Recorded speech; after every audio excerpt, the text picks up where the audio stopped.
नमस्कार दोस्तों, आप देख रहे हैं हॉरर आफ्टर डार्क। मैं हूं निखिल। आज मैं आपको एक ऐसी सच्ची घटना पर आधारित डरावनी कहानी सुनाने जा रहा हूं, जिसे सुनने के बाद शायद आप रात में अकेले सफर करने से पहले 2 बार सोचेंगे। यह कहानी है एक ऐसे ट्रक ड्राइवर की जो कई सालों से देश के अलग अलग हिस्सों में माल ढोने का काम करता था। उसने अपनी जिंदगी में हजारों किलोमीटरों का सफर तय किया था, लेकिन एक रात जो उसके साथ हुआ उसे वह आज तक नहीं भूल पाया। लोग उन सड़कों को मौत वाली घाटी कहते हैं। वहां होने वाली रहस्यमयी दुर्घटनाओं की कहानी आसपास के गांवों में मशहूर थी। कुछ लोग कहते थे कि वहां रात में अजीब परछाई दिखाई देती है, तो कुछ लोग दावा करते थे कि उन्होंने सड़क पर एक ऐसे लोगों को देखा है जो कई साल पहले मर। शुरुआत में किसी ने इस बात पर विश्वास नहीं किया, लेकिन जिस रात राजेश नाम का ट्रक ड्राइवर उस सड़क से गुजरा, उसके बाद उसकी जिंदगी हमेशा के लिए बदल गई। मेरा नाम राजेश है। मैं पिछले 15 सालों से ट्रक चलाता हूँ। रात दिन, बारिश, आंधी, पहाड़, जंगल, मैंने सब जगह गाड़ी चलाई है। लेकिन जो मैंने उस रात देखा वो मेरी समझ से बाहर था। यह घटना लगभग 3 साल पहले की है। मुझे धनबाद से मशीन का सामान लेकर पहाड़ी इलाके से होते हुए एक शहर तक पहुंचना था। समय कम था, इसलिए मैंने रात में ही सफर जारी रखने का फैसला किया। एक ढाबे पर खाना खाते समय वहां बैठे एक बुजुर्ग ने मुझसे पूछा, बेटा किस रास्ते जाओगे? तो मैंने उनको अपना रास्ता बता दिया। जैसे ही मैंने अपना रास्ता बताया, उसको सुनते ही उनके चेहरे का रंग उड़ गया। रात में उस सड़क से मत जाना, वो मौत वाली घाटी है। मैं हंस पड़ा। बाबा, मैं रोज ऐसी कहानियां सुनता हूँ, भूत प्रेत कुछ नहीं होता। बुजुर्ग ने मेरी आंखों में देखते हुए कहा, भूत है या नहीं ये तो नहीं जानता, लेकिन जो लोग उस सड़क पर गायब हुए उनका आज तक नहीं पता चला। उनकी बात सुनकर कुछ पल के लिए मैं चुप हो गया। रात के करीब 11 बज चुके थे। मैं ट्रक लेके उस सड़क की तरफ चल पड़ा। आगे सिर्फ घना जंगल था, ऊंचे पहाड़ थे। सड़क पर दूर दूर तक कोई इंसानी बस्ती या इंसान नहीं दिखाई दे रहे थे। और तभी मेरी जिंदगी की सबसे डरावनी रात की शुरुआत हो गई। रात के करीब 12 बज चुके थे। चारों तरफ इतना सन्नाटा था कि ट्रक के इंजन की आवाज भी अजीब लग रही थी। सड़क के दोनों तरफ घना जंगल था और बीच बीच में पहाड़ों से टकराती ठंडी हवा सीटी जैसी आवाज निकाल रही थी। मैं धीरे धीरे ट्रक चलाता जा रहा था। अचानक मेरी हेडलाइट की रोशनी में कुछ दिखाई दिया। सड़क के किनारे कोई आदमी खड़ा था। उसने सफेद कपड़े पहन रखे थे और उसका सिर झुका हुआ था।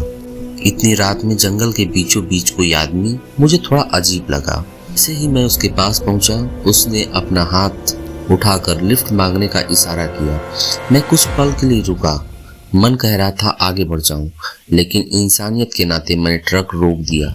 वह आदमी धीरे धीरे ट्रक के पास आया और बिना कुछ बोले दरवाजा खोलकर अंदर बैठ गया। उसका चेहरा बहुत ही पीला था।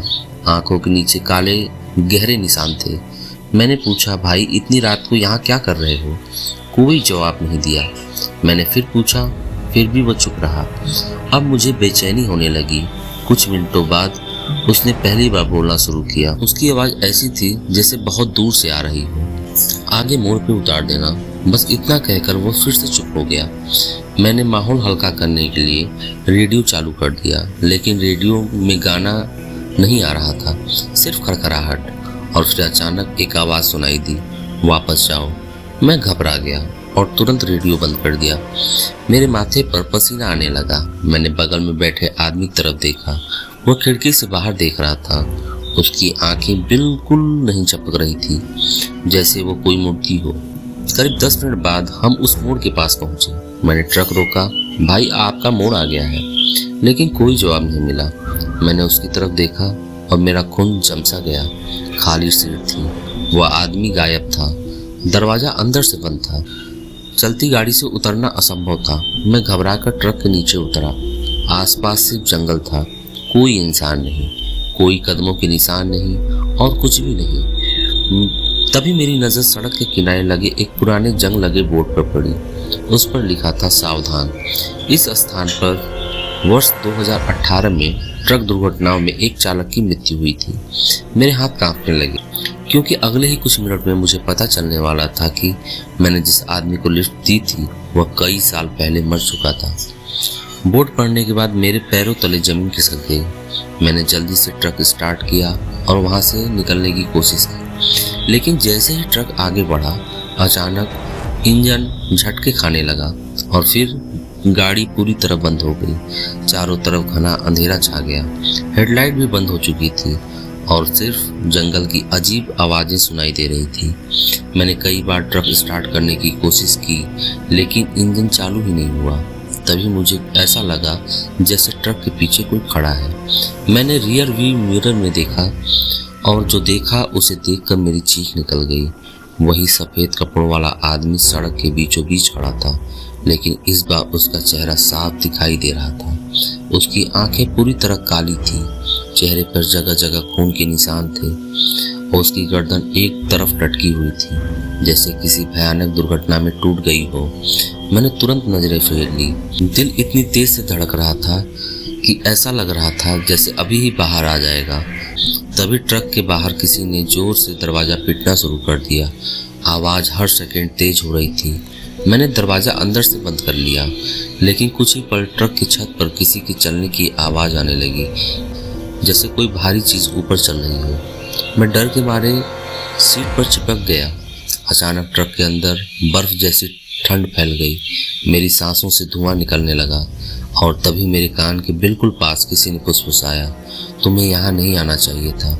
मैंने पीछे मुड़कर देखा, कोई नहीं था, लेकिन अगले ही पल सामने वाली सीट पर वही आदमी बैठा दिखाई दिया। उसका चेहरा अब पहले से ज्यादा डरावना लग रहा था। वह धीरे धीरे मेरी तरफ मुस्कुरा रहा था। उसकी मुस्कान इंसानों जैसी नहीं थी। मैं डर के मारे हनुमान चालीसा पढ़ने लगा। जैसे ही मैंने पाठ शुरू किया वह चीखने लगा। उसकी आवाज पूरी जंगल में गूंज उठी। अचानक ट्रक अपने आप स्टार्ट हो गया, हेडलाइट जल उठी, वह आदमी गायब हो गया।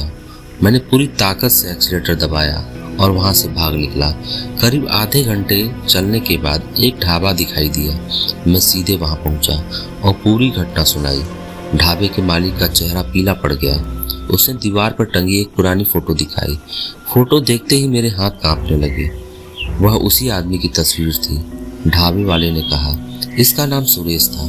2018 में इसी घाटी में ट्रक दुर्घटना में इसकी मौत हो गई। मैंने कांपती आवाज से पूछा, लेकिन मैंने तो इसे अभी देखा है। ढाबे वाला बोला, तुम पहले इंसान नहीं हो जिसने उसे न देखा हो। कई ट्रक ड्राइवर बताते हैं कि रात में वो लिफ्ट मांगता है। जो उसे बैठा लेते हैं वे इस घटना को कभी नहीं भूल पाते। उस रात के बाद मैंने कसम खा ली कि मैं कभी मौत वाली घाटी से नहीं गुजरूंगा। लेकिन कहानी यहीं खत्म नहीं होती। कुछ दिनों बाद जब मैंने अपने ट्रक की साफ सफाई कराई तो सहायक सीट के नीचे एक पुराना पहचान पत्र निकला। वह पहचान पत्र उसी मित्र ड्राइवर सुरेश का था और सबसे डरावनी बात, उस पर मिट्टी और ताज़ा खून के निशान लगे हुए थे। आज भी वह पहचान पत्र मेरे पास है और मैं जब भी उसे देखता हूँ मुझे उस रात की काली आंखें, वह भयानक मुस्कान याद आ जाती है। शायद मौत वाली घाटी का रहस्य आज भी खत्म नहीं हुआ है। अगर आपको ये स्टोरी अच्छी लगी तो चैनल को सब्सक्राइब कीजिएगा और बेल आइकन को दबा दीजिए।